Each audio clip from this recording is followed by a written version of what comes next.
Ravi అస్తమించినటువంటి British సామ్రాజ్యం అని గొప్పగా చెప్పుకున్నటువంటి బ్రిటన్లో బ్రిటన్ ఇస్లామిక్ స్టేట్గా మారబోతోంది అనేటువంటి సంకేతాలు చాలా స్పష్టంగా కనిపిస్తున్నాయి.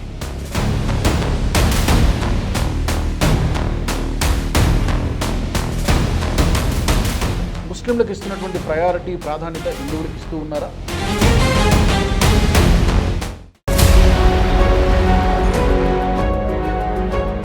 నమస్తే, వెల్కమ్ టు వ్యూ పాయింట్. గత 40 సంవత్సరాలుగా ఆ శ్రీరామచంద్రమూర్తికి అక్కడ పూజలు జరుగుతున్నాయి. 40 సంవత్సరాలుగా అక్కడున్నటువంటి శ్రీరామ మందిరానికి వేల సంఖ్యలో భక్తులు వస్తున్నారు. ఇప్పుడు ఈ శ్రీరాముడి ఆలయాన్ని, మందిరాన్ని మూసేసి ఆ స్థానంలో మసీదు నిర్మించడానికి పెద్ద ప్రయత్నం జరుగుతోంది. ఇది ఎక్కడ జరుగుతోంది? బ్రిటన్లో జరుగుతోంది. ఇప్పుడు దీన్ని అడ్డుకోవడానికి హిందువులు అక్కడ కోర్టు మెట్లు ఎక్కాల్సినటువంటి పరిస్థితి వచ్చింది. ఇది కేవలం ఒక భవనం యొక్క వివాదం కాదు. బ్రిటన్లో హిందూ సమాజం యొక్క హక్కులు ఎంత దయనీయంగా ఉన్నాయో చెప్పడానికి ఇదొక నిదర్శనము. ఈ ఉదంతం అసలు ఏం జరిగింది? ఈ రామ మందిరము లేకపోతే ఈ టెంపుల్ కాంప్లెక్స్ ఎక్కడుంది, దీని వివరాలు ఏంటో ఒకసారి మనం చూద్దాం. ఇంగ్లాండ్లోని పీటర్ బోర్ అనేటువంటి నగరంలో ఈ ఒక టెంపుల్ కాంప్లెక్స్ ఉంది. అక్కడ భారత్ హిందూ సమాజ్ BHS టెంపుల్ అంటారు. ఇది యాక్చువల్గా ఒక చిన్న మందిరం కాదు, ఒక పెద్ద టెంపుల్ కాంప్లెక్స్ అని చెప్పచ్చు. ఈ BHS భారత్ హిందూ సమాజ్ ఆధ్వర్యంలో ఈ రామ మందిరం గత 40 సంవత్సరాలుగా అక్కడ నడుస్తోంది. ఒక హిందువుల ఆరాధనా కేంద్రంగా అక్కడ ఉంది. కేవలం రామాలయం మాత్రమే కాదు, హిందీ, గుజరాతీ భాష శిక్షణ తరగతులు కూడా నిర్వహిస్తూ ఉంటారు, యోగా తరగతులు నిర్వహిస్తూ ఉంటారు. వృద్ధులకు, మహిళలకు, చిన్నపిల్లలకు సేవా కార్యక్రమాలు కూడా జరుగుతూ ఉన్నాయి. అందుకే చెప్పాను, ఇది ఒక కేవలం టెంపుల్ మాత్రమే కాదు, ఇది ఒక టెంపుల్ కాంప్లెక్స్ లాంటిది. కొన్ని చారిటబుల్ యాక్టివిటీస్ కూడా ఆ ప్రాంగణంలో, ఆ కాంప్లెక్స్లో జరుగుతూ ఉన్నాయి. గత 40 సంవత్సరాలుగా జరుగుతూ ఉన్నాయి. ఓకే, యువతకు ఈ కల్చరల్ ప్రోగ్రామ్స్ కానీ ఇవన్నీ కూడా నిర్వహించేటువంటి ఒక కమ్యూనిటీ సెంటర్ కూడా అక్కడ ఉంది. సో ఇప్పుడు ఈ BHSకి తెలియకుండా, భారత్ హిందూ సమాజ్ ఈ సంస్థకు తెలియకుండా ఈ మొత్తం కాంప్లెక్స్ని అమ్మకానికి పెట్టేశారు. దీనికి సంబంధించి ఇప్పుడు కోర్టు మెట్లెక్కాల్సినటువంటి పరిస్థితి వచ్చింది. పీటర్ బోర్ సిటీ కౌన్సిల్ ఈ భవనాన్ని అమ్మేయడానికి నిర్ణయం తీసుకుంది. వేలాది మంది హిందువులు ఉపయోగిస్తున్నటువంటి ఈ టెంపుల్ కాంప్లెక్స్ని యునైటెడ్ కింగ్డమ్ ఇస్లామిక్ మిషన్, ఆ అమ్మడం కూడా ఎవరికి అమ్ముతున్నారంటే United Kingdom Islamic Mission, UKIM అంటారు, అనే సంస్థ ఇప్పటికే కొనుగోలు చేసేసింది. వారి ప్రతిపాదన ఏంటి?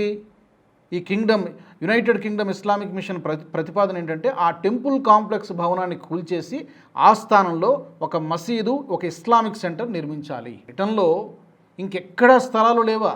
గత 40 ఏళ్ళుగా ఉన్నటువంటి ఈ మందిరాన్ని ఎందుకు కూల్చేయాలి? ఈ స్థలాన్ని ఎందుకు కొనుక్కోవాలి? ఇప్పుడు ఇదే ప్రశ్న హిందువులు అడుగుతూ ఉన్నారు.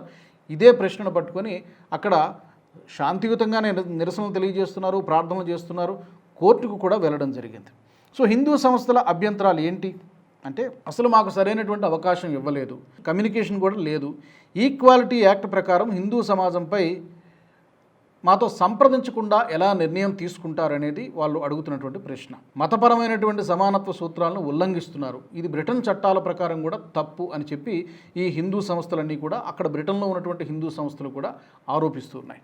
ఈ మందిరానికి చాలా చారిత్రక నేపథ్యం కూడా ఉంది. ఏంటి అంటే 1972లో ఉగాండా నుంచి బహిష్కరణకు గురైనటువంటి భారతీయ హిందూ కుటుంబాలు బ్రిటన్కు వచ్చి అక్కడ స్థిరపడి ఈ ఆలయాన్ని, ఈ టెంపుల్ కాంప్లెక్స్ని ఏర్పాటు చేసుకున్నారని చెప్పి హిస్టోరియన్స్ చెప్తున్నారు. అంటే దాదాపు 4 దశాబ్దాలుగా వారి యొక్క సాంస్కృతిక గుర్తింపుగా ఇది కొనసాగుతూ ఉంది. కేవలం ఆధ్యాత్మిక వాతావరణం మాత్రమే కాదు, సేవా కార్యక్రమాలు కూడా జరుగుతూ ఉన్నాయి. యోగా శిక్షణ తరగతులు కానీ, లాంగ్వేజ్ మల్టీలింగ్వల్ ఇతర భాషల్ని కూడా, హిందీ ఇలా సంస్కృత భాషల్ని కూడా అక్కడ నేర్పిస్తూ ఉన్నారు.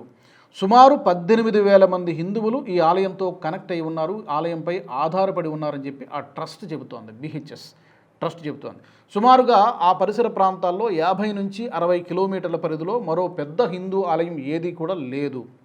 మరి ఇలాంటి పరిస్థితులలో ఎలా మీరు ఆ ముస్లిం ఆర్గనైజేషన్కి ఈ యొక్క స్థలాన్ని అమ్మేస్తారు? అది వీళ్ళు చాలా స్ట్రాంగ్గా ఆరోపిస్తూ ఉన్నారు. ఇది భారత్ హిందూ సమాజ్. సో ప్రస్తుతం UK హైకోర్టులో విచారణ అవుతోంది.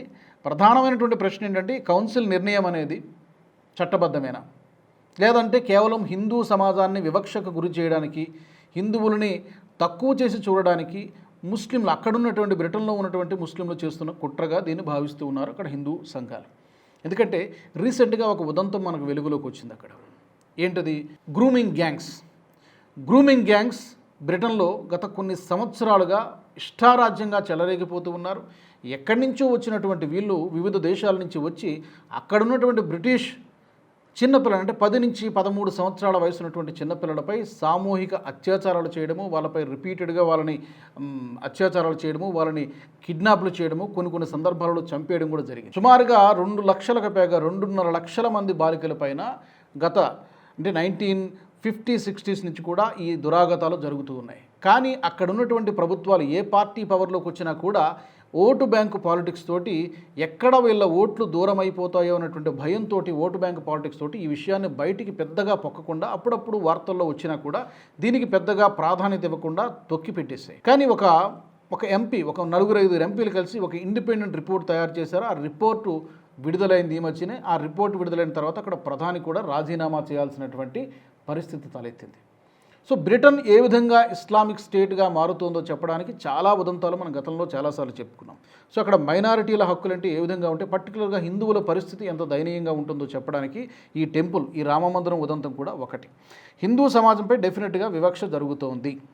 ప్రధానంగా ఇక్కడ 3 ప్రశ్నలండి. ఏంటది? రిలీజియస్ ఈక్వాలిటీ నిజంగా అందరికీ సమానంగా అమలవుతోందా?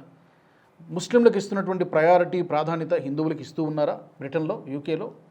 లేనట్టుగానే కనబడుతోంది ఈ ఉదంతం చూస్తే. ఇంతకుముందు కూడా కొన్ని సంఘటనలు జరిగాయి. ఎందుకంటే సంవత్సరాలుగా పూజలు జరుగుతున్నటువంటి ఆలయాన్ని అమ్మడానికంటే ముందు అక్కడ ఉన్నటువంటి ఆ ఆర్గనైజేషన్కు లేకపోతే మత సంఘాలకు చెప్పాల్సినటువంటి ఇన్ఫర్మేషన్ ఇవ్వాల్సినటువంటి అవసరం ఉందా లేదా? డెఫినెట్గా ఉంది, ఖచ్చితంగా ఉంది. కాబట్టి ఇప్పుడు ఈ విషయంలో ఏం జరగబోతోంది, అక్కడ బ్రిటన్ హైకోర్టు ఏం తీర్పు చెప్పబోతోంది అనేది ఆసక్తికరంగా మారింది. హిందూ సంఘాలు అయితే పోరాటం చేస్తూ ఉన్నాయి. చూడాలి రాబోయే రోజుల్లో ఏం జరుగుతుందో. మరి మీ అభిప్రాయం ఏంటి ఈ అంశానికి సంబంధించి? తప్పకుండా కామెంట్ సెక్షన్లో పెట్టండి. బ్రిటన్లో ఏం జరుగుతోంది? హిందువుల పట్ల వివక్ష కొనసాగుతోందా? ముస్లింలను నెత్తికెక్కించుకొని కూర్చున్నారా అక్కడ ఉన్నటువంటి ప్రభుత్వాలు కానీ? దాని ఫలితమే అనుభవిస్తూ ఉన్నారా? తప్పకుండా మీ ఒపీనియన్స్ని షేర్ చేయండి. వచ్చే ఎపిసోడ్లో మరొక ఇంట్రెస్టింగ్ టాపిక్తో కలుద్దాం. జై హింద్. ఈ వీడియో మీకు నచ్చినట్టయితే లైక్ చేయండి, 10 మందికి షేర్ చేయండి. అలాగే కామెంట్ల రూపంలో మీ అభిప్రాయాలను మాతో పంచుకోండి. Nationalist hub group of channels ను సబ్స్క్రైబ్ చేసుకుని తెలుగునాట జాతీయవాద జర్నలిజాన్ని ప్రోత్సహించండి. ఈ వీడియో కింద ఉన్న బెల్ ఐకాన్ పై క్లిక్ చేయడం మర్చిపోవద్దు.